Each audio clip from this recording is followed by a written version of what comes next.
नमस्कार, मैं हूं शिवानी। बिहारी न्यूज में आपका स्वागत है। खबरों की ओर बढ़ने से पहले एक नजर सुर्खियों पर। आईटीबीपी ने विभिन्न पदों पर निकाली रिक्तियां। ड्राई हॉर्टिकल्चर स्कीम के तहत इन किसानों को सब्सिडी देगी बिहार सरकार। बीपीएससी के नए अध्यक्ष आज से संभालेंगे कार्यभार। बीपीएससी 66वीं की रिजल्ट में छोटे शहरों से उभरी प्रतिभाएं। बारबाडोस को रौंद कर सेमीफाइनल में पहुंची टीम इंडिया। अब चलिए बढ़ते हैं बिहार की अब तक की 25 बड़ी खबरों की ओर विस्तार से। आईटीबीपी ने विभिन्न पदों पर निकाली रिक्तियां।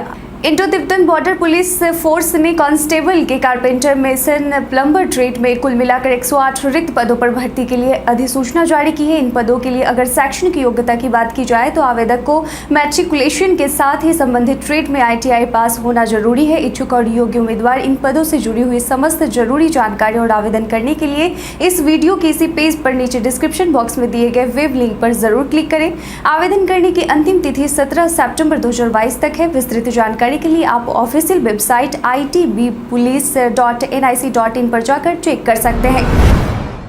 बिहारी बर्थडे स्पेशल में आज हम बात करेंगे अवधेश मिश्रा की। अवधेश मिश्रा एक भारतीय अभिनेता हैं जिन्हें भोजपुरी, साउथ इंडियन और बॉलीवुड फिल्मों में नकारात्मक किरदार के लिए जाना जाता है। इनका जन्म आज ही के दिन 5 अगस्त 1969 को बिहार के सीतामढ़ी जिले के सुतिहारा में हुआ था। अवधेश मिश्रा ने भोजपुरी इंडस्ट्री में विलन को एक नई पहचान दिला दी, जिसके कारण आज भी लोग अवधेश मिश्रा को ही विलन के रूप में देखना पसंद करते हैं। 49 वर्ष के अवधेश का जन्म 5 अगस्त 1969 को सीतामढ़ी में हुआ था, लेकिन उनका निवास स्थान मुंबई है। वर्ष 2014 में उन्होंने अपने तमिल फिल्म करियर की शुरुआत फिल्म पुजाई में राय बहादुर के किरदार से की थी। इसके बाद वर्ष 2015 में बॉलीवुड फिल्म डर्टी पॉलिटिक्स में जब्बर सिंह के रोल में नजर आए। अवधेश मिश्रा सोशल मीडिया पर भी काफी एक्टिव रहते हैं। ड्राई हॉर्टिकल्चर स्कीम के तहत इन किसानों को सब्सिडी देगी बिहार सरकार। पारंपरिक फसलों की खेती से इतर अधिक आय देने वाली खेती को प्रोत्साहित करने के लिए राज्य सरकार काफी प्रयास कर रही है। इसी कड़ी में बागवानी किसानों के लिए बिहार सरकार की तरफ से अच्छी खबर है। इन किसानों के लिए सरकार 7 निश्चय 2 के तहत सूक्ष्म सिंचाई आधारित ड्राई हॉर्टिकल्चर स्कीम लेकर आई है। इसके तहत खेती करने वाले किसानों को सब्सिडी भी दी जाएगी। आपको बताते चले कि इस योजना के अंतर्गत कम पानी में होने वाले शुष्क फलों हेतु 60,000 रुपए प्रति हेक्टेयर 3 वार्षिक किस्तों में लागत और रोपण सामग्री के मद में होने वाले खर्च को पूरा करने के लिए दिया जाएगा। अधिकतम 30,000 रुपए प्रति हेक्टेयर अथवा लागत का 50% सब्सिडी के रूप में दी जाएगी। इसके तहत 875 हेक्टेयर में खेती करने का लक्ष्य रखा गया है। बीपीएससी के नए अध्यक्ष आज से संभालेंगे कार्यभार। बिहार लोक सेवा आयोग बीपीएससी का अपना नया अध्यक्ष चुन लिया है। सामान्य प्रशासन विभाग ने इसकी जानकारी देते हुए बताया कि अतुल प्रसाद को बीपीएससी का नया अध्यक्ष बनाया गया है। मालूम हो कि आर.के. महाजन, जो कि अतुल प्रसाद से पहले बीपीएससी के अध्यक्ष थे, उनका कार्यकाल 4 अगस्त को खत्म हो गया है, जिसके बाद 1987 बैच के IAS अधिकारी अतुल प्रसाद को इस पद की जिम्मेदारी दी गई है, जो कि आज यानी 5 अगस्त से प्रभावी होगी। 15 अगस्त को सभी स्कूलों को खुला रखने का मिला आदेश। देश भर में 15 अगस्त के मौके पर सभी क्षेत्रों में विशेष इंतजाम किए जा रहे हैं। इस संबंध में बिहार के पथ निर्माण मंत्री ने सभी प्राइवेट स्कूलों के साथ बैठक की, जिसमें उन्होंने निर्देश दिया है कि इस दिन सभी स्कूल खोले जाएंगे। आपको बता दें कि प्रधानमंत्री नरेंद्र मोदी द्वारा चलाए जा रहे हर घर तिरंगा अभियान को लेकर बड़ी तैयारी की जा रही है और इसके मद्देनजर स्वतंत्रता दिवस पर सभी स्कूलों को खुले रखने का निर्देश दिया गया है। नितिन नवीन ने यहाँ तक कहा है कि स्वतंत्रता दिवस के मौके पर सभी स्कूलों में प्रोग्राम होगा। इस बार अगर किसी स्कूल को बंद रखा जाएगा तो उनके खिलाफ एक्शन लिया जाएगा। नवोदय विद्यालय में 11वीं में नामांकन के लिए इस दिन तक कर सकते हैं आवेदन। नवोदय विद्यालय में पढ़ने के इच्छुक विद्यार्थियों के लिए अहम खबर है। आपको बता दें कि नवोदय विद्यालय समिति ने जवाहर नवोदय विद्यालय में 11वीं नामांकन प्रक्रिया शुरू कर दी है। इच्छुक छात्र 18 अगस्त तक नामांकन के लिए रजिस्ट्रेशन कर सकते हैं। नामांकन विज्ञान, वाणिज्य, कला और वोकेशनल संकाय के लिए किया जाएगा।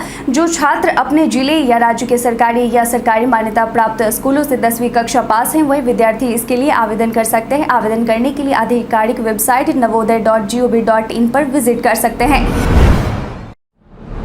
बीपीएससी 66वीं के रिजल्ट में छोटे शहरों से उभरी प्रतिभाएं। बीपीएससी द्वारा निकाले गए 66वीं संयुक्त प्रतियोगिता परीक्षा में छोटे शहरों की प्रतिभा उभर कर सामने आई है। टॉप 10 में कम से कम 6 ऐसे अभ्यर्थी चयनित हुए हैं जिन्होंने इंजीनियरिंग की पढ़ाई की है। सफल होने वालों में कोई आंगनबाड़ी सेविका का बेटा है, तो किसी के पिता खेती किसानी, तो किसी के पिता हार्डवेयर की दुकान चलाते हैं। कुछ ऐसे भी हैं जिन्होंने नौकरी छोड़कर तैयारी शुरू की और सफलता पाई है। बीपीएससी के पहले टॉपर सुधीर कुमार की माता प्रमीला कुमारी राजा पाकड़ में एएनएम पिताजी वीरेंद्र महुआ पोस्ट ऑफिस में कार्यरत हैं। दूसरे टॉपर अमर्त्य ने 5वें प्रयास में यह सफलता हासिल की है। 5वें टॉपर सिद्धांत ने 2017 में बीटेक किया और पहले अटेम्प्ट में यह मुकाम हासिल किया। चौथा रैंक लाने वाले अंकित सिन्हा की मां आंगनबाड़ी सेविका हैं, तो वहीं पहले प्रयास में 8वां रैंक हासिल करने वाले सदानंद एक किसान के बेटे हैं। शिक्षक और छात्र दोनों के बायोमेट्रिक अटेंडेंस जरूरी। प्रदेश में शिक्षा को लेकर कई तरह के सवाल उठते रहे हैं। ऐसे में अब शिक्षकों और छात्रों की उपस्थिति को लेकर सवाल उठ रहा है। कहा जा रहा है कि अब शिक्षकों और छात्रों की उपस्थिति बायोमेट्रिक तरीके से बनवाई जाए। बता दें कि बायोमेट्रिक तरीके से हाजिरी बनवाने की बात लंबे समय से कही जा रही थी, लेकिन अभी तक कोई ठोस कदम नहीं उठा है। ऐसे में अब शिक्षा विभाग के अपर मुख्य सचिव ने कहा है कि अगले 1 माह के अंदर सभी कॉलेजों में शिक्षक और शिक्षकेतर कर्मियों के लिए बायोमेट्रिक उपस्थिति दर्ज करने की व्यवस्था सुनिश्चित किया जाना जरूरी है और समेकित रूप से इसका अनुश्रवण विश्वविद्यालय स्तर पर करने की बात कही गई है। साथ ही यह भी कहा गया है कि इसी आधार पर वेतन की राशि महाविद्यालयों को विमुक्त की जाए। मंदार रोपवे पर आपको देखने को मिलेगा बहुत कुछ खास। इतिहास में नदियों और पर्वतों की विशेष भूमिका रही है और बिहार के बांका जिले में ऐसा ही एक पर्वत है जो विश्व सृष्टि का एकमात्र मूक गवाह है। कौंसी से करीब 5 किलोमीटर उत्तर में मंदार पर्वत स्थित है, जिसकी ऊंचाई करीब 700 फीट है। पौराणिक कथाओं के अनुसार यह पर्वत बहुत पवित्र है। स्कंद पुराण में वर्णित एक कथा के अनुसार इसका संबंध अमृत मंथन से है, जिसके कारण इसका धार्मिक महत्व है और यह श्रद्धालुओं के आकर्षण का केंद्र है। बौंसी की पहचान मंदार पर्वत से तो है ही, लेकिन अब इसकी पहचान एक और चीज से होती है, वो है रोपवे। मंदार का रोपवे बिहार का तीसरा रज्जू मार्ग है। सबसे पहला रोपवे बिहार के नालंदा जिले के राजगीर में 1969 में बनाया गया था, जबकि रोहतास किला पर जाने के लिए भी रोपवे का निर्माण किया गया है। यह बिहार का दूसरा रज्जू मार्ग था। अब मंदार में रोपवे बिहार का तीसरा रोपवे है, जो यहाँ के लोगों के लिए सपना था। यहाँ रोपवे का आकर्षण सैलानियों को अपनी ओर भारी संख्या में खींचने का काम कर रहा है। 5 से 15 अगस्त तक देश की सभी संरक्षित स्मारकों पर निःशुल्क प्रवेश। देश भर में पूरे 1 साल से आज़ादी का अमृत महोत्सव मनाया जा रहा है। वहीं अब आज़ादी के 75वें स्वतंत्रता दिवस की तैयारियां भी देश भर में जोर शोर से चल रही हैं। इसी कड़ी में केंद्र सरकार ने आम लोगों को एक बड़ा तोहफा दिया है। इस मौके पर केंद्र की संस्कृति मंत्रालय ने अपने फैसले में कहा है कि भारतीय पुरातत्व सर्वेक्षण के अधीन संचालित देश की सभी संरक्षित स्मारकों पर 5 और 15 अगस्त के बीच मुफ्त प्रवेश रहेगा। केंद्र सरकार द्वारा यह फैसला अपने आप में एक बड़ा फैसला है। यह उन पर्यटकों को आकर्षित करेगा जो भारतीय पुरातत्व विभाग के अधीन संचालित संरक्षित स्मारकों का दीदार करना चाहते हैं। किसी भी पर्यटक को कोई भी शुल्क नहीं देना पड़ेगा। मंकी पॉक्स को लेकर अलर्ट हुआ बिहार स्वास्थ्य विभाग। कोरोना का खतरा कम हुआ नहीं कि देश भर में अब मंकी पॉक्स के खतरे ने आम लोगों के साथ साथ स्वास्थ्य विभाग की परेशानी बढ़ा दी है। हालांकि स्वास्थ्य विभाग इसको लेकर अलर्ट है। बिहार में मंकी पॉक्स वायरस के संभावित संक्रमण को लेकर स्वास्थ्य विभाग ने स्वास्थ्य कर्मियों को दिशा निर्देश दिए हैं। मंकी पॉक्स की जाँच के लिए एक मरीज के 7 अलग अलग सैंपल लिए जाएंगे। बिहार में फिलहाल मंकी पॉक्स जाँच की सुविधा नहीं है। मंकी पॉक्स के लिए बिहार के सभी जिलों में तैनात एपिडेमोलॉजिस्ट और लैब टेक्नीशियन को ट्रेनिंग दी गई है। मरीजों के घाव और ब्लड के 7 सैंपल लिए जाएंगे। मरीज के सैंपल को 3 लेयर पैकिंग में जांच के लिए भेजना होगा।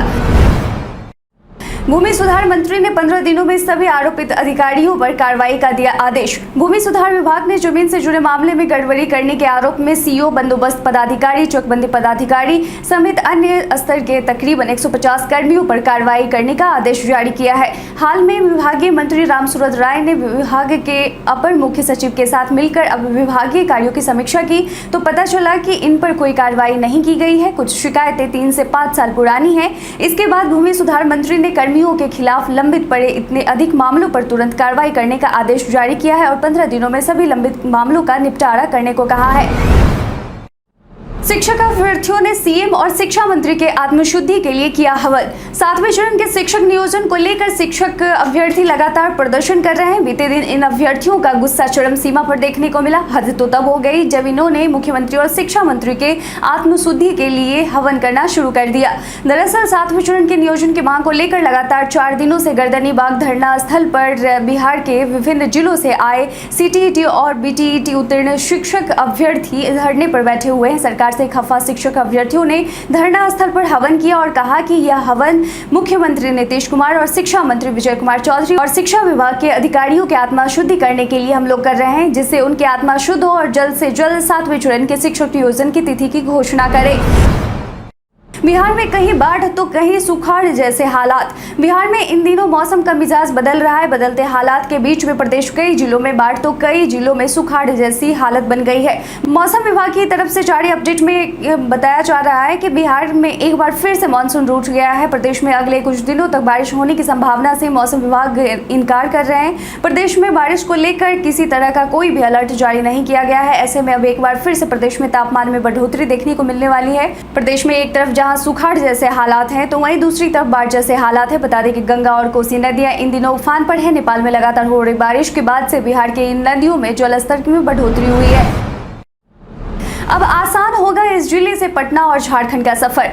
बिहार सरकार का लक्ष्य है कि आने वाले कुछ वर्षों में बिहार के प्रत्येक जिलों की दूरी राजधानी पटना से महज 4 से 5 घंटे की ही रह जाए। इसी कड़ी में बिहार के अरवल जिले के लोगों के लिए अच्छी खबर है। अरवल के लोगों के लिए अरवल से राजधानी पटना और झारखंड जाने का रास्ता काफी आसान हो जाएगा और सहूलियत के साथ पहुंचा जा सकेगा। दरअसल पटना के अनिसाबाद से लेकर झारखंड के हरिहरगंज तक 4 लेन सड़क बनाने का कार्य जल्द ही शुरू कर दिया जाएगा। इसके लिए निविदा भी निकाल दी गई है। 24 अगस्त तक इसके लिए निविदा डाले जाएंगे। चयनित एजेंसी से करार के बाद इसका काम शुरू हो जाएगा। तेजस्वी यादव का बीजेपी को खुला चैलेंज। तेजस्वी यादव केंद्र सरकार पर लगातार हमलावर हो रहे हैं। बीते दिन सुबह सुबह उन्हें ट्वीट कर कहा कि केंद्र सरकार देश को बेच रही है। इसके बाद उन्होंने मीडिया से बातचीत में बीजेपी पर हमलावर हो गए। नेता प्रतिपक्ष तेजस्वी यादव ने बीजेपी को चैलेंज करते हुए कहा कि बीजेपी की अकेले चुनाव लड़ने की औकात नहीं है। साथ ही उन्होंने कहा कि बीजेपी की औकात कहाँ है कि वो हमारी चुनौती स्वीकार कर सके। वहीं तेजस्वी ने जांच एजेंसियों की कार्रवाई को लेकर बीजेपी पर निशाना साधते हुए कहा कि आरजेडी का हर एक सिपाही इनके डराने और खरीदने से बिकने वाला नहीं है। हम लोग लड़ना पसंद करेंगे और लड़कर मरना पसंद करेंगे। भारत के इतिहास में आज की तारीख कई कारणों से है दर्ज। भारत की जूनियर महिला हॉकी टीम ने 2013 को जर्मनी में संपन्न हुए विश्व कप में इंग्लैंड को 3-2 से हराकर कांस्य पदक जीता। कश्मीर के लेह में 2010 को बादल फटने के तथा उसके बाद आई बाढ़ में 115 लोगों की जान चली गई। पश्चिम बंगाल के राजा महाराजा नंद कुमार को 1775 में कलकत्ता में फांसी दी गई। ब्रिटिश शासन के द्वारा भारत में धोखाधड़ी के लिए दी गई यह अंतिम फांसी थी। उड़ीसा के प्रमुख राष्ट्रवादी आचार्य प्यारे मोहन का जन्म 5 अगस्त 1852 को हुआ था। भारत के प्रसिद्ध राजनेता, स्वतंत्रता सेनानी, पत्रकार, साहित्यकार तथा मध्य प्रदेश के पूर्व मुख्यमंत्री द्वारका प्रसाद मिश्रा का जन्म 5 अगस्त 1901 को हुआ था। प्रसिद्ध कवि शिव मंगल सिंह सुमन का जन्म 1915 को हुआ था। हिंदी के प्रसिद्ध कवि वीरेंद्र डंगवाल का जन्म 1947 को हुआ था। बॉलीवुड फिल्म अभिनेत्री काजोल का जन्म 1975 को हुआ था। भारतीय फिल्म अभिनेता वत्सल सेठ का जन्म 1980 को हुआ था। बॉलीवुड फिल्म अभिनेत्री जेनेलिया डिसूजा का जन्म 1987 को हुआ था। बारबाडोस को रौंद कर सेमीफाइनल में पहुंची टीम इंडिया। बर्मिंघम में खेले जा रहे कॉमनवेल्थ गेम्स 2022 में भारतीय महिला क्रिकेट टीम ने सेमीफाइनल में अपनी जगह बना ली। बारबाडोस के खिलाफ मैच में हरमनप्रीत कौर की कप्तानी वाली भारतीय टीम ने 100 रनों से जीत दर्ज कर सेमीफाइनल के लिए क्वालिफाई कर लिया है। बारबाडोस के खिलाफ जीत के साथ भारत ने ग्रुप स्टेज में दूसरे पायदान पर खत्म किया। टॉप पर 3 मैचों में 6 अंकों के साथ ऑस्ट्रेलियाई टीम भारत 2 जीत के बाद 4 अंकों के साथ दूसरे पायदान पर खड़ी है। भारत ने इससे पहले पाकिस्तान को हराया था, लेकिन ऑस्ट्रेलिया के खिलाफ उनके हार मिली थी। इस शनिवार 6 अगस्त को सेमीफाइनल मुकाबले खेले जाएंगे। ट्विटर अकाउंट हैक होने से ऐसे बचे। आजकल सोशल मीडिया हैकर घात लगाए बैठे होते हैं। ऐसे में आपकी एक गलती और आपका सोशल मीडिया अकाउंट हैक हो सकता है। आप में से कई लोग ऐसे होंगे जो अपना ट्विटर अकाउंट वेरीफाई करना चाहते होंगे, लेकिन कुछ बहुत ही ज़रूरी बातें हैं जिन्हें जानना आपके लिए बहुत ज़रूरी है। आपको बता दें कि ट्विटर अकाउंट वेरिफिकेशन के साथ ही आजकल बड़ा स्कैम चल रहा है। जैसे ही आपका ट्विटर अकाउंट वेरीफाई होगा, उसके कुछ ही सेकेंड बाद आपको एक मैसेज मिलेगा जो कि ट्विटर सपोर्ट टीम के नाम से आएगा, जबकि वास्तव में यह मैसेज ट्विटर सपोर्ट टीम की ओर से नहीं है बल्कि स्कैमर की ओर से आएगा। इस मैसेज में आपसे आपकी ईमेल आईडी, मोबाइल नंबर और पहचान पत्र मांगा जाएगा। आपके लिए टिप्स के तौर पर जरूरी है कि आप 2 फैक्टर ऑथेंटिकेशन को ऑन करें। इसके अलावा ट्विटर सपोर्ट के नाम से आए या फिर ऐसे किसी भी मैसेज का जवाब ना दें जिसमें आपसे निजी जानकारी मांगी जाए। जुलाई में बिहार का जीएसटी कलेक्शन घटा। केंद्रीय वित्त मंत्रालय द्वारा जारी किए गए आंकड़ों के अनुसार केंद्र का जीएसटी संग्रह पिछले साल के मुकाबले बढ़ा है। बिहार के पड़ोसी राज्य पश्चिम बंगाल, झारखंड, उत्तर प्रदेश में भी अच्छी ग्रोथ देखी जा रही है, लेकिन बिहार में पिछले साल के मुकाबले जुलाई में जीएसटी संग्रह घटा है। 2021 जुलाई में 1281 करोड़ जीएसटी के रूप में संग्रह की गई थी, लेकिन इस साल जुलाई में घटकर 1264 करोड़ हो गया है। पिछले साल अप्रैल में भी जीएसटी संग्रह 1508 करोड़ था। इस साल अप्रैल में यह घटकर 1471 करोड़ रुपए हो गया है। हालांकि इस बीच मई और जून में जरूर बढ़ा है। जुलाई महीने में देश के अधिकांश राज्यों में जीएसटी संग्रह में वृद्धि दर्ज की गई है। बिहार में जीएसटी कलेक्शन घटना अर्थशास्त्र भी इसे चिंताजनक बता रहे हैं। इसी महीने लॉन्च होगा एयरटेल का 5G नेटवर्क। भारत के प्रमुख communication solutions provider Bharti Airtel ने बीते दिन इस बात की घोषणा की है कि वह अगस्त 2022 में 5G सेवाएं शुरू करेगा। इसके लिए कंपनी ने एरिक्सन, नोकिया और सैमसंग के साथ 5G नेटवर्क समझौतों पर हस्ताक्षर कर लिया है। एयरटेल की एरिक्सन और नोकिया के साथ कनेक्टिविटी और पूरे भारत में अपनी सर्विसेज को मैनेज करने के लिए पहले से ही साझेदारी चली आ रही है, जबकि सैमसंग के साथ साझेदारी इस साल से होगी। यह 5G साझेदारी भारत में दूरसंचार विभाग द्वारा आयोजित स्पेक्ट्रम नीलामी के तुरंत बाद हुई है। बिहार के इन जिलों में देशी और विदेशी पर्यटकों की संख्या में हुआ इजाफा। बिहार में विदेशी पर्यटकों की संख्या में इजाफा हुआ है। बता दें कि विदेशों से आने वाले यात्रियों की संख्या के मामले में बिहार देश में 9वें स्थान पर है। बिहार में अगर हम पर्यटन स्थानों का जिक्र करें तो राजगीर में सबसे ज्यादा यात्री आ रहे हैं, तो वहीं दूसरे स्थान पर नालंदा में यात्री आते हैं। बता दें कि यह स्थान नालंदा विश्वविद्यालय के लिए जाना जाता है। वहीं तीसरे स्थान पर बोधगया रहा, जबकि राजधानी पटना सैलानियों की पसंद के मामले में चौथे स्थान पर आ रहा है।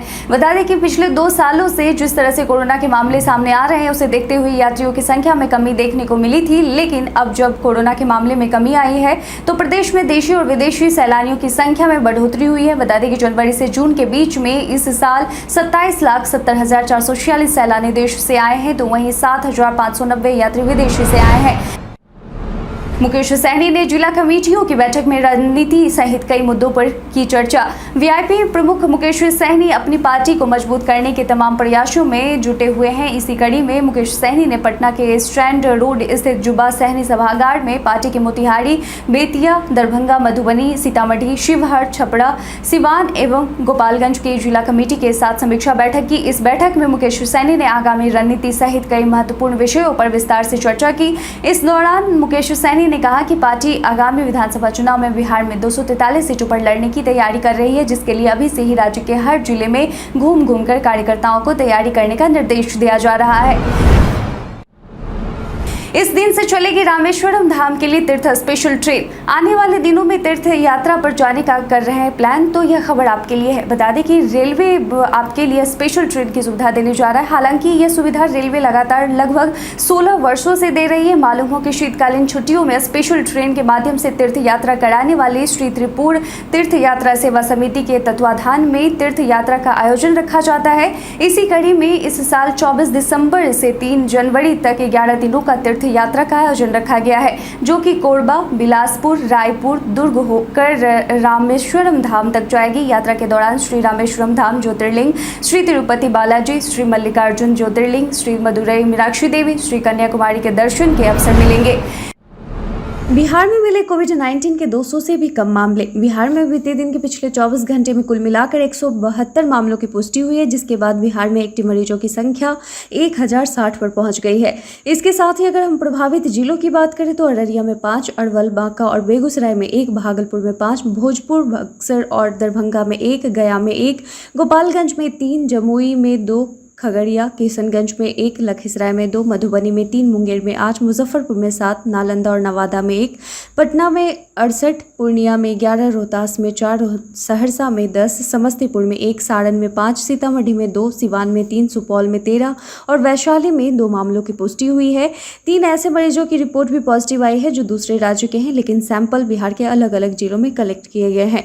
इसके साथ ही बीते दिन के पिछले 24 घंटे में कुल मिलाकर 1,11,400 सैंपल की जाँच की गई है, जिसके बाद 285 मरीज ठीक होकर घर भी वापस लौटे हैं। बीते दिन हमारे द्वारा पूछे गए सवाल का आप लोग में से बहुत लोगों ने अपना जवाब हमें कमेंट सेक्शन में लिख कर दिया था। जिन्होंने पूछे गए सवाल का जवाब दिया है उनके नाम है उमेश ऋषिदेव, रंजीत मिश्रा, रामनंबी मांझी, बिट्टू कुमार, नूनू कुमार, ओमकार सिंह, विजय घायल, पिंटू कुमार, भरत प्रसाद, चंद्रभूषण कुमार, श्रीराम पंडित, प्रीतम सिंह और एस निशा। इसके साथ ही बढ़ते हैं आज के सवाल की ओर। आज का सवाल है कि देश के साथ साथ बिहार में बढ़ती महंगाई को लेकर आप क्या कहना चाहेंगे? अपना जवाब में कमेंट सेक्शन में लिखकर जरूर बताएं। आज के लिए बस इतना ही। बिहार की तमाम खबर के साथ अपडेट रहने के लिए देखते रहें बिहारी न्यूज़ और साथ ही चैनल को सब्सक्राइब करना और बेल आइकन दबाना ना भूलें। धन्यवाद।